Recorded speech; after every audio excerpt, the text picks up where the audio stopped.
ভোটের মাঠ থেকে রাজনীতির মাঠে সবাই। বারবার বলা হচ্ছিল, ভোট কিন্তু পিছিয়ে যাবে।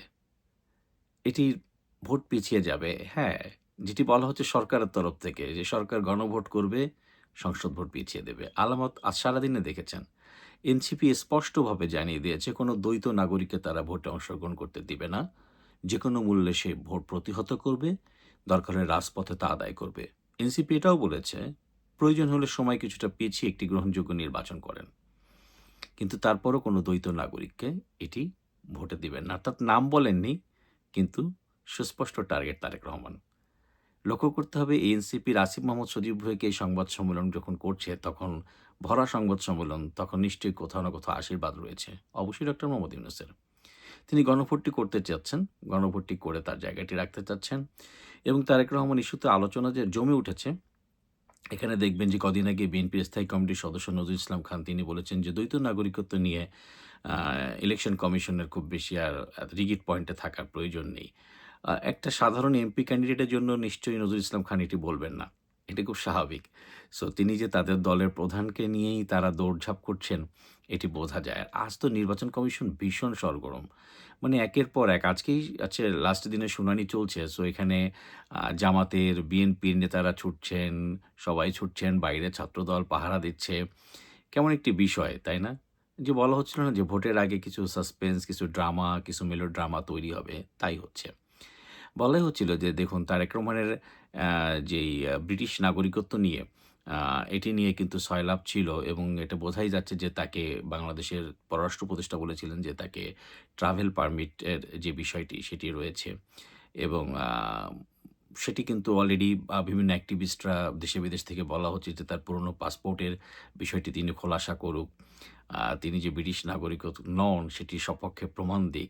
এটি কিন্তু বেশ সামাজিক যোগাযোগ মাধ্যমে আলোচনায় উঠে এসেছে এবং আজ এনসিপি শুধুমাত্র নাম উল্লেখ না করেই সবকিছু পরিষ্কার করে দিয়েছে এবং তারা কিন্তু ইলেকশন কমিশনকে তারাও টার্গেট করেছে। আবার ছাত্রদলও কিন্তু আজ বিক্ষোভ করেছে যে তারা মূলত বলছে যে পোস্টাল ব্যালট একটি বিশেষ রাজনৈতিক দল আপনারা জানেন যে জামাতের বাহরাইন এবং ওমানে আ যে আগের থেকে যে একটি ভোট পোস্টাল ব্যালটের ভিতর হয়েছে। কেন কথাটি বলার সময় একটু হাসি আসলো।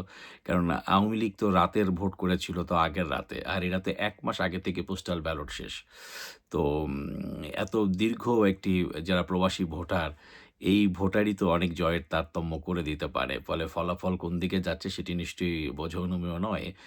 এবং বাহরাইন এবং ওমানের কনস্যুলেটে যখন এ ধরনের মানে বাহরাইন এবং ওমানের তারা জানলেও এটি একটি ফেসবুকে যদি না আসতো তাহলে তো আর জানাও যেত না। ফলে অন্যান্য জায়গায় কি অবস্থা সেটা অনুমান করাই যায়। মূল আলোচনায় আসি, খেলা কিন্তু আসলেই জমে উঠেছে। আ এখন সরগরম নিশ্চয়ই এই তারেক রহমানের আম ব্রিটিশ নাগরিকত্ব নিয়ে আগামী কয়েকটি দিন বেশ সরগরম থাকবে। আ এনসিপি-এনসিপিএসকে তার বডি ল্যাঙ্গুয়েজে সেটা বুঝিয়েও দিয়েছে। ছাত্রদলও নিশ্চয়ই পিছপা হবে না। ছাত্রদল আজ তাদের শক্তি সামর্থ্য দিয়ে বুঝিয়ে দিয়েছে তারাও তৎপর। সো এই ড্রামা, মেলোড্রামার শেষ ক্লাইম্যাক্সটা কি সেটি আমরাও দর্শক হিসেবে আমাদের দেখতে হবে। আ এদিকে আজ নয়াদিল্লিতে আ আওয়ামী লীগের সংবাদ সম্মেলন ১ম বারের মতো ফরমালি আ হাজির হলো এবং সেখানে ডক্টর হাসান মাহমুদ সাবেক পররাষ্ট্রমন্ত্রী তিনি স্পষ্ট করে বলেছেন, শেখ হাসিনা আ আ কারো কাছে ক্ষমা চাইবেন না। ক্ষমা ডক্টর মোহাম্মদ ইউনূসকেই চাইতে হবে। এবং ড এক্ষেত্রে আরও পরিষ্কার করে বলেছেন যে আ নতুন যে তত্ত্বাবধায়ক সরকার আসবে মূলত তার অধীনেই আ স আওয়ামী লীগ নির্বাচনে অংশ নিবে। ডক্টর মোহাম্মদ ইউনূসের অধীনে নয়। এটি হচ্ছে মূল সারাংশ।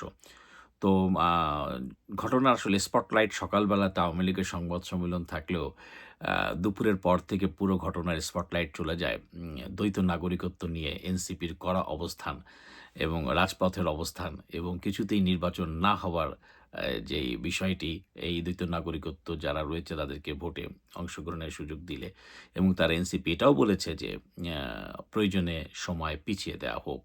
কাজেই বুঝতে হবে এনসিপি যখন কথা বলছে তখন এটি খুব গুরুত্বপূর্ণ জায়গার থেকে মেসেজ প্রাপ্ত হইতেই তারা বলছে, পাবলিকলি বলছে। কাজেই দেখা যাক। আমরা বলছিলাম যে ২০ তারিখ পর্যন্ত ঘটনা প্রবাহ অনেক কিছুই হবে। আ এবং সেটাকে টার্গেট ২০ জানুয়ারি পর্যন্ত সবাই বলছে। কোথায় গিয়ে যে এই জলটা গড়ায় সেটি দেখবার জন্য কিন্তু সবাই উদগ্রীব হয়ে রয়েছে। আ এবং যেটি ভাবাই হচ্ছিল যেহেতু বিএনপির ভিতরে এক ধরনের ক্ষমতার পুরো মানে পাওয়ার এক্সারসাইজ এর পুরো ব্যাপারটাই চলে আসছিল। স্বাভাবিক সবাই দেখা করছে, সব দেশের রাষ্ট্রদূত যাচ্ছে। আ সো এটিতে জামায়াত আমরা যেটা বলছিলাম যে বেগম খালেদা জিয়ার মৃত্যুর পরের দিনই দেশ যখন শোকে ব্যস্ত, তখন পরের দিন তারা হিসাব মিলাতে গেছিল। কিন্তু হিসাব যখন মেলেনি, তারপরে বলা হয়েছিল যে জামাত যে সহসা ছেড়ে দিবে না, সেটি কিন্তু আজ স্পষ্ট হলো।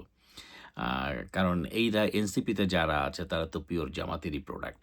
সো তারা যে তারেক রহমানকে যেহেতু তারেক রহমানের একটি বিশাল এগিয়ে যাওয়া, বিএনপির নিশ্চিত একটি জয়। সো সেখানে যে জামাত বা এনসিপি একটি প্রশ্নবোধক চিহ্ন আঁকবে এটি পূর্ব থেকেই অনুমিত ছিল। এবং যে কারণের জন্য দেখবেন সরকার মানে অগুন্তি তারা টাকা ব্যয় করছে এই কোনোভাবে এটিকে গণভোটকে এগিয়ে নেয়ার জন্য। আ কাজেই অনেক কিছুই বোঝা যাচ্ছিল। কিন্তু আজ বিষয়টা কোয়ার্টার ফাইনাল লেভেলে আসছে বলে মনে হয়। নিশ্চয়ই এই খেলাধুলা কাল, পরশু এবং তার পরের দিন চলবে।